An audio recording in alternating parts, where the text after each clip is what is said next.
Hello traders, good morning. நம்மளோட gift 50 வந்து பார்த்தீங்கன்னா 200 பாயிண்ட் அளவுக்கு கேப் டவுன் சொல்லிட்டு காமிச்சிட்ருக்கு. ஆனால் இன்டர்நேஷனல் மார்க்கெட்டில் அமெரிக்கன் மார்க்கெட் ஃப்ளாட்டாக இருக்குது. யூரோப்பியன் மார்க்கெட்டில் வந்து பார்த்தீங்கன்னா எல்லா இண்டெக்ஸஸும் ஃப்ளாட்டாக தான் இருக்குது. அண்ட் கொரியன் இண்டெக்ஸ் மட்டும் 2.5% நெகட்டிவாக இருக்குது. அது பரவாயில்ல. நேற்று வந்து பார்த்தீங்கன்னா அவங்க 5% அளவுக்கு பாசிட்டிவ் வந்தானுங்க. இன்றைக்கி 2.5% விட்டுறது பரவாயில்ல. அண்ட் நிக்கை இண்டெக்ஸ், ஜாப்பனீஸ் நிக்கை இண்டெக்ஸ் வந்து பார்த்தீங்கன்னா ஃப்ளாட்டாக தான் இருக்குது. க்ரூட் ஆயில் வந்து பார்த்தீங்கன்னா இப்போ $105 மேலே ட்ரேட் ஆகிட்டு இருக்கு. கோல்டு ப்ரைஸஸ் வந்து $4725 ட்ரேட் ஆகிட்டு இருக்கு. கோல்டு ப்ரைஸஸ் ஆல்மோஸ்ட் இந்த இன்ட்ராடே லோலேருந்து பார்த்தீங்கன்னா ரெக்கவர் ஆகிடுச்சு.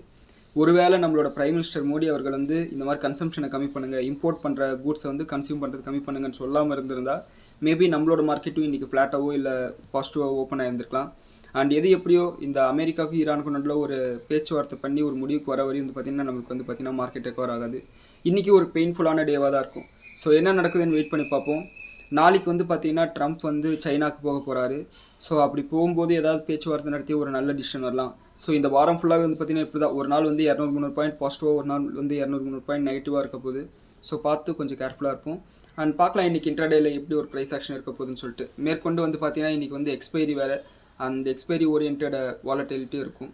ஸோ பார்த்து கவனமாக ட்ரேட் பண்ணுங்கள். All the best.